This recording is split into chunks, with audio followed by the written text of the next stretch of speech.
Christ love India channel के सभी दर्शकों को प्रभु यीशु मसीह के नाम में जय मसीह की। परमेश्वर आपको आशीष दे। परमेश्वर की दया आपके घरानों पर लगातार बनी रहे। क्राइस्ट लव इंडिया चैनल देखने के लिए और परमेश्वर के पवित्र वचनों को सुनने के लिए मैं आपका स्वागत करता हूँ। परमेश्वर के बेटे बेटियों, मैं परमेश्वर के पवित्र वचनों का प्रचार करने पर ज्यादा विश्वास करता हूँ और मैं जब भी बातें करता हूँ अधिकतर बातें मैं बाइबल के अनुसार बाइबल पढ़कर करता हूँ। मेरे ज्यादा से ज्यादा जो संदेश होते हैं वो पवित्र बाइबल पर आधारित होते हैं। पवित्र बाइबल में जो पुस्तकें हैं, जो अध्याय हैं, जो आयतें हैं, उन्हीं से वचन पढ़ कर जो पवित्र आत्मा मुझे बुद्धि देता है उससे मैं समझाता और सिखाता हूँ और स्वयं भी सीखता हूँ। परमेश्वर के बेटे बेटियों, आज मैं बात करूंगा मजदूर के ऊपर, मजदूरी के ऊपर। देखिए, परमेश्वर मजदूरों का ख्याल रखते हैं। परमेश्वर मजदूरों से प्रेम करते हैं और परमेश्वर ने अपने सेवकों के द्वारा अपने पवित्र वचन बाइबल में मजदूर के विषय में बताया है, उसकी मजदूरी के विषय में बताया है। परमेश्वर के बेटे बेटियों, रोमियो की पुस्तक 4 अध्याय की 4 आयत में लिखा है, काम करने वाले को मजदूरी देना दान नहीं परंतु हक समझा जाता है। जी हां, काम करने वाले की मजदूरी देना दान नहीं परंतु हक समझा जाता है। परमेश्वर के बेटे बेटियों, परमेश्वर का वचन बताता है कि जो कोई मजदूरी करता है, जो कोई काम करता है, उस काम करने वाले मजदूर को जब कोई व्यक्ति उसके काम के एवज में, उसके काम के बदले में उसको अनाज देता है, तो ये दान नहीं समझा जाना चाहिए, ये उसका हक समझा जाना चाहिए। जब कोई व्यक्ति अंगूर के बगीचे में, अंगूर की बारी में या आम के बगीचे में काम करने वाले मजदूर को उसके काम के बदले में फल देता है, तो यह दान नहीं समझा जाना चाहिए परंतु ये उसका हक समझा जाना चाहिए। जब कोई व्यक्ति काम करने वाले मजदूर को उसके काम के बदले में उसको मेहनताने के रूप में रुपए देता है, तो ये रुपया देना दान नहीं समझा जाना चाहिए परंतु ये उसका हक समझा जाना चाहिए। परमेश्वर का वचन ये कहता है कि जब तुम किसी काम करने वाले को, किसी काम करने वाले मजदूर को मजदूरी देते हो तो मजदूरी के रूप में चाहे तुम उसे खाने के लिए रोटी देते हो, चाहे मजदूरी के बदले तुम उसे अनाज देते हो, चाहे उसे फल देते हो, चाहे उसे वस्त्र देते हो, चाहे उसे रुपए देते हो, जो कुछ भी देते हो, यह न समझो कि हम इसको दान दे रहे हैं, परंतु यह समझो कि हम इसको हक दे रहे हैं। जो काम इसने किया उस काम के बदले ये इसका हकदार है, और उसकी मजदूरी आनंद से दो, कुड़कुड़ा कर नहीं, झुंझला कर नहीं, रो रो कर नहीं। उसकी मजदूरी उसे आनंद से दो, उसकी मजदूरी उसे खुशी से दो, और जो उसकी मजदूरी बनती है उसमें से कुछ न रखो, उसको पूरी पूरी मजदूरी दो, क्योंकि मजदूर को उसकी मजदूरी देना दान नहीं परंतु हक है, ये परमेश्वर का वचन कहता है। इसका मतलब है कि परमेश्वर की आंखें उस समय देने वालों के हाथों की ओर लगी रहती हैं जब वे मजदूर को मजदूरी देते हैं। बहुत सारे लोग मजदूर को मजदूरी इस तरह देते हैं मानो कि वो कोई एहसान कर रहे हो, दान दे रहे हो, भीख दे रहे हो, लेकिन हमेशा मजदूरी देते हुए, हमेशा काम के बदले उसको भोजन देते हुए, वस्त्र देते हुए, फल देते हुए, रुपए देते हुए, ये एहसास होना चाहिए देने वालों को कि मैं इसको दान नहीं दे रहा, मैं इसको वही दे रहा हूं जिसका ये हकदार है, जिसके ये काबिल है, इसकी मजदूरी, इसका मेहनताना मैं इसको दे रहा हूं। देखिए पहला तीमुथियुस और उसके 5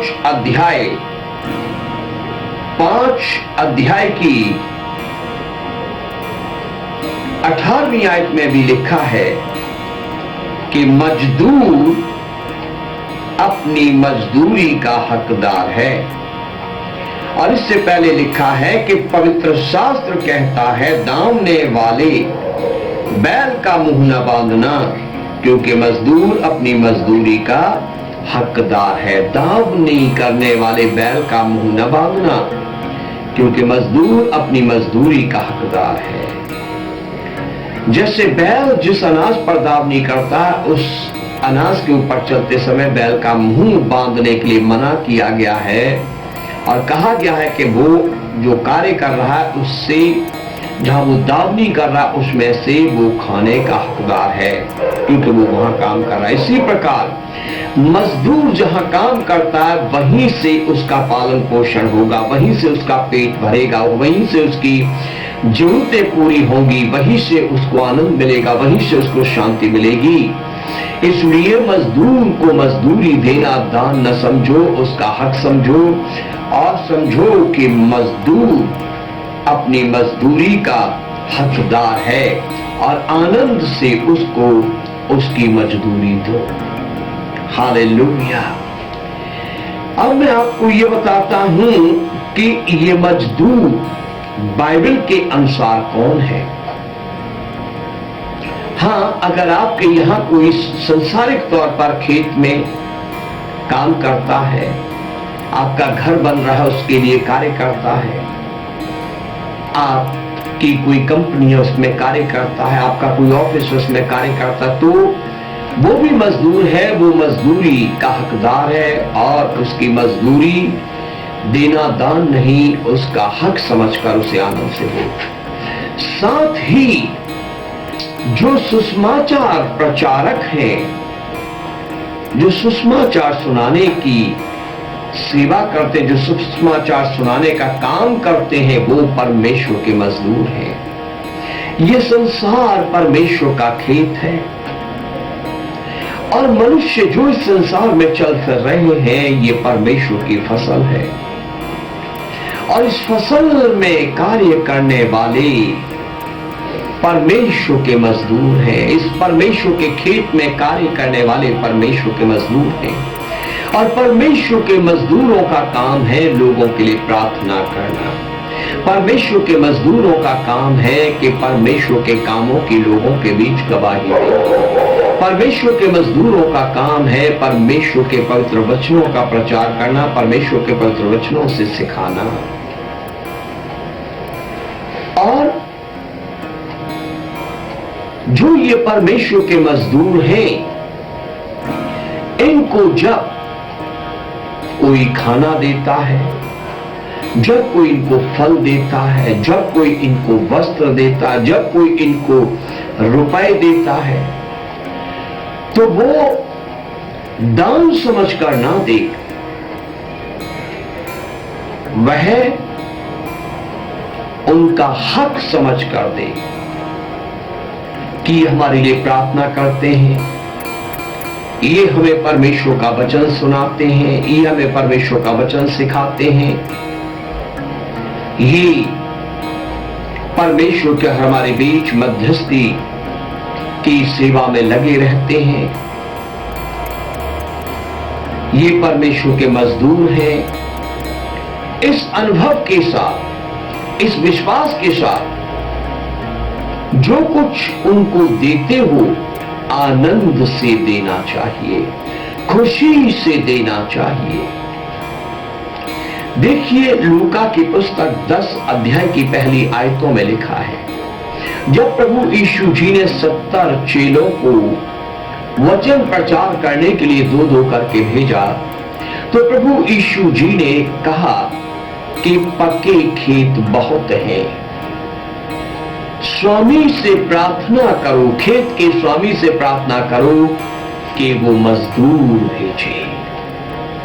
हालेलुया। प्रभु यीशु मसीह बात कर रहे थे इस जगत की, प्रभु यीशु मसीह बात कर रहे थे प्रचारकों की, प्रार्थना करने वालों की। प्रभु यीशु मसीह ने प्रार्थना करने वालों को, वचन सुनाने वालों को, वचन सिखाने वालों को, पादरियों को, प्रचारकों को परमेश्वर के मजदूर कहा है, मजदूर कहा गया है। तो ये जो रोमियो की पुस्तक 4 अध्याय में मैंने पढ़कर सुना, जो तीमुथियुस की पुस्तक के 5वें अध्याय में मैंने पढ़कर सुना, मजदूर अपनी मजदूरी का हकदार है। मजदूर को मजदूरी देना दान नहीं, परंतु उसका हक है। ये मजदूर कौन है? ये मजदूर परमेश्वर का सेवक है। ये मजदूर परमेश्वर के वचन का प्रचारक है। आपके और बीच मध्यस्थी की प्रार्थना करने वाला प्रार्थना योद्धा सेवक है। सेवकों का ख्याल रखो, मजदूर की मजदूरी कभी कुड़कुड़ा कर ना दी जाए, मजदूर को मजदूरी देते हुए कभी हिचकिचाया ना जाए, बल्कि आनंद से, उदारता से, खुशी से मजदूर को उसकी मजदूरी दो, क्योंकि वो लगातार परमेश्वर के खेत में कार्य कर रहा है, लगातार वो परमेश्वर की सेवा में लगा हुआ है।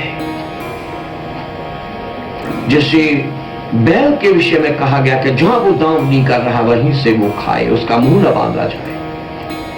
परमेश्वर को केवल बैल के पेट की चिंता नहीं है, परमेश्वर को विशेषकर अपने बेटे बेटियों की, अपने सेवक सेविकाओं के जीवन की चिंता है। परमेश्वर चाहता है कि जिनके बीच वो सेवकाई करते हैं, वो भरपूरी से उनको अन्न, वस्त्र और धन सब कुछ मजदूरी के रूप में दे, आनंद से, शांति से, खुशी से दे, ताकि उनके पास पहनने, ओढ़ने, बिछाने के लिए वस्त्रों की घटी न हो। उनके पास घर में इस्तेमाल करने वाली किसी वस्तु की घटी ना हो। उनके पास सेवा में जाने के लिए, सेवा करने के लिए धन की घटी ना हो। उनके पास खाने पीने के पदार्थों की घटी ना हो। उनके बाल बच्चे भूखे ना सोए, सेवक सेविका भूखे ना सोए। अगर मजदूर भूखा सोया तो ये बात परमेश्वर के सम्मुख अच्छी ना होगी। अगर मजदूर को उसकी मजदूरी ठीक समय पर और ठीक ठीक न मिली और उसके बाल बच्चे भूखे सोए तो ये परमेश्वर के लेखे में बात अच्छी ना होगी। और जिनके बीच परमेश्वर का सेवक, परमेश्वर का मजदूर कार्य कर रहा है, परमेश्वर उनसे न्याय के दिन इस बात का लेखा लेगा। इसलिए परमेश्वर के बेटे बेटियों, मजदूर को उसकी मजदूरी देना दान न समझना परंतु हक समझना और मजदूरी देने में देर न करना, उसको मजदूरी देने में सुस्त न होना, उसको समय पर मजदूरी देना, खुशी से उछलते कूदते हुए उसको मजदूरी देना। याद रखना कि मजदूर अपनी मजदूरी का हकदार है। पासवान घर में आया, उसने आपके साथ मिलकर भजन गाया, आपके और परमेश्वर के बीच मध्यस्थी की प्रार्थना की। यही तो उसका काम है। उसने अपना काम किया, आप अपना काम करें। उसको बिना मजदूरी दिए घर के बाहर न जाने दें। परमेश्वर का सेवक आपके घर आता है, आपको वचन सिखाता है, वचन सुनाता है, आपके और परमेश्वर के बीच मध्यस्थी की प्रार्थना करता है। यही उसका कार्य है, यही उसकी मजदूरी है। उसने अपना कार्य किया है। अब आप जिनके बीच उसने कार्य किया है, उसे बिना मजदूरी दिए घर के बाहर न जाने दें या वापस उसके घर न जाने दें। उसको उसका हक, उसका अधिकार, उसकी मजदूरी जरूर दें, क्योंकि ये राजेश चौहान का नियम नहीं है। ये किसी लालची, पेटू, पियक्कड़, पापी, पादरी का, इंसान का नियम नहीं है। ये जीवते परमेश्वर का नियम है जो इस पवित्र बाइबल में लिखा हुआ है। हालेलुया। इसलिए इसका पालन करो। मजदूर को उसकी मजदूरी समय पर दो। परमेश्वर भी आपको आशीष देगा और आपके जीवनों को, आपके घरानों को वो संभालेगा। परमेश्वर आपको बहुत आशीष दे। परमेश्वर की दया आप पर बनी रहे। प्रभु यीशु मसीह का रूप है आपकी आत्मा के साथ प्रभु यीशु के बादलों पर द्वारा आगमन तक हमेशा बना रहे। दोस्तों, यदि आपने हमारा चैनल अब तक सब्सक्राइब नहीं किया है तो इसे सब्सक्राइब कीजिए और बेल आइकन जरूर दबाइए। परमेश्वर आप सबको आशीष दे। जय मसीह की।